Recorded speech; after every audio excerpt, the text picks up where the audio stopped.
Hey everybody, it's Theresa here and welcome back to my channel. Today I have a 12 by 12 scrapbook layout to share with you, and I'm working with this fabulous collection from Lacey Ann Designs, and of course I will link her shop below. I believe that this collection is sold out, but you can still get the digital version of this beautiful collection. And so the fascinating thing that happened this year is that there weren't a lot of Valentine's Day collections released. I believe Simple Stories has one, and Lacey stepped up to the plate and gave us this beautiful little kit. And so I'm excited to use that kit today, and also to, of course, support designers in our industry. And I hope that you will go and check out her shop as well. And so I'm going to start here with a bit of a mixed media backdrop. And I have this 12 by 12 stencil from Deco Art. This is technically a wall stencil, but I love sourcing stencils from anywhere and everywhere, and I'm just going to cover this beautiful red cardstock. I'm just going to cover that using my modeling paste, and I do use the Liquitex brand modeling paste, and it's just always been a staple for me that I keep in my supply. I usually purchase from Hobby Lobby when I can use my 40% off coupon. So there you go. You can see how that turned out. What a great bit of texture and dimension there. And it also breaks up that backdrop a little bit, or that red. I love white modeling paste on top of a colorful cardstock. It helps me use those colorful cardstocks a little bit easier.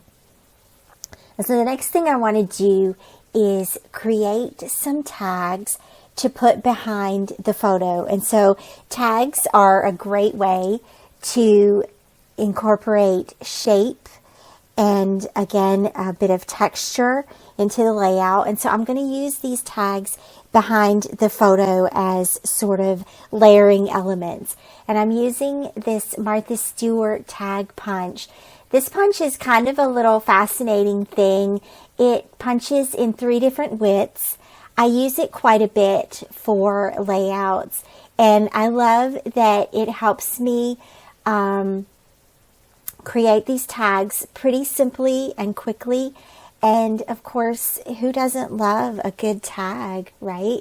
And so I just picked a couple of different pattern papers from the collection to punch these tags with. And so what you do is cut the strip of paper the width that you want your tag.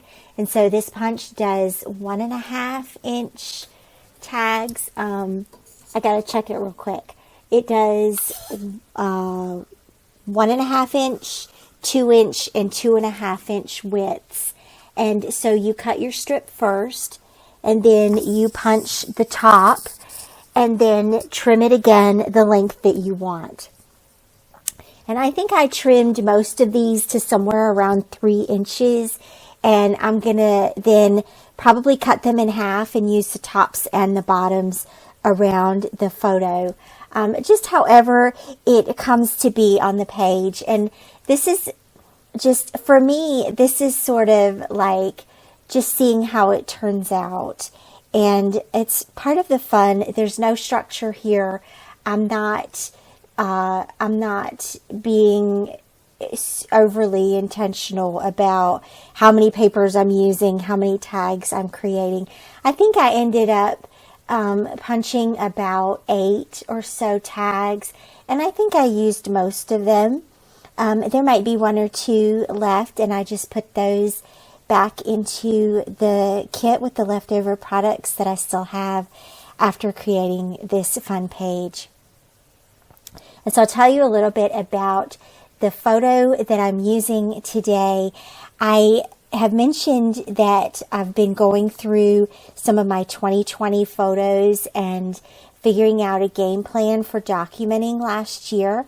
And when I look through our photo folders, I noticed that we went through quite a few.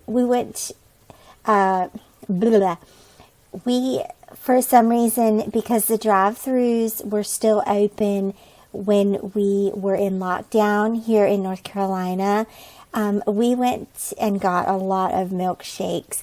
That was just one way that we coped. You know, we would leave the house to put gas in the car and go get a milkshake together. And so that's how one way that we coped with the pandemic and with the lockdown last year. And so that's a part of my documenting for the year. And this is, I just, like I said before, I'm just beginning to document last year.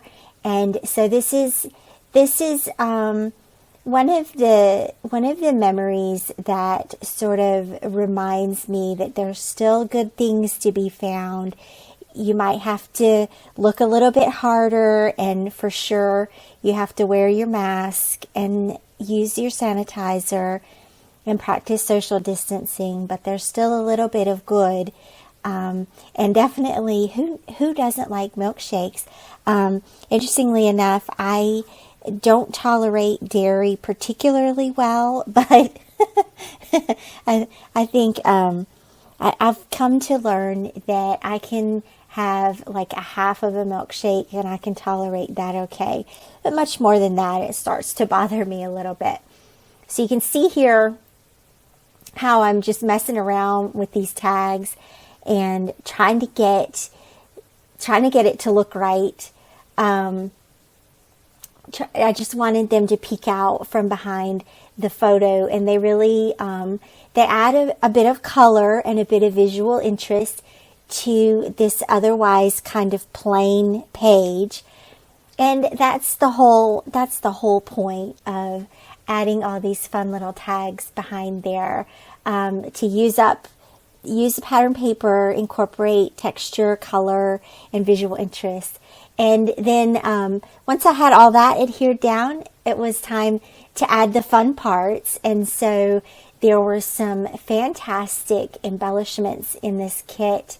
And so I'm going to pop all of those up using pop dots and just trying to bring dimension to this page so that the photo and the embellishments, they jump out at you. And I think that's really a lot of fun. I used a lot of foam tape on this page. I also get that sort of textural feeling when you use your glue gun. So if you're not into foam tape, using your glue gun can be a fun way to create that sort of layering dimension as well. And I'm just tucking fun little things in and around the photo here. There's a lot of little there's this airy feeling, right? With the dandelions and the little pieces coming off of the dandelions. And so there's like this breath of fresh air, right? And I did that intentionally because during lockdown, getting out of the house literally was a breath of fresh air, right? So that's part of the intentional storytelling here. And then the balloons and the floating hearts and the little arrows, all of this is a part of the intentional storytelling. And the story here that I'm telling is one about finding the good even in a very difficult circumstance, but also about having somebody that I was able to share that time with and being really grateful for having Alan's company, being able to laugh with him, being able to get out of the house for a little while with him, and being able to have a little bit of fun and laughter there. And it's a really cute photo. I really, this probably goes up in the list of top 10 photos ever. So then the title, and I'm just going to keep it simple here. I'm using some puffy alphabets from Cocoa Daisy. They just happen to be sitting on my desk. They are a slightly pink tinged, not quite white, not quite pink. And I just spelled out how we coped using those alphabets. And then there was, okay, you guys know how much I love some line stamps. And the Cocoa Daisy stamp set for February had these cute little lines. And so I went ahead and stamped those and used those to house my journaling. And I'm just doing black ink on the cardstock. I'm using a plain Uniball Vision pen. It's waterproof, fade proof. I love these pens. It's my absolute favorite. I have a rule that you can't use my pens. So don't touch my pens. That is basically my favorite pen. And I do use that a lot on both solid cardstock, and it also works pretty well on some photo papers. If you're interested in trying that out, I always recommend try out different pens on different papers, because every paper reacts differently to every pen. And then, of course, I added a couple of enamel hearts, because every layout needs enamel hearts. Those were from Illustrated Faith. Again, I've just had those on my desk forever and ever. It's probably getting time to restock those. And then I also stamped my date using a Becky Higgins roller date stamp from Project Life. And then I'm just going to add a little tiny tab up here at the top, and really just to sort of tie this edge all together. One thing should touch the edge somewhere, and I think that's sort of why I felt the need to put that little embellishment cluster up there. It's the one thing that does go all the way to the edge. Everything else goes close to the edge, and it goes close enough to the edge that your eye reads it as the edge of the paper, and that way your eye knows how to travel around the page. So just a little bit of design guidance there, and the layout is complete. Thank you so much for watching. I hope that you will check out Lacey's store through the link below, and also check out our blog post at theresamoxley.com. And thanks again for watching. Have a great day, and I'll see you back here again soon. Bye-bye.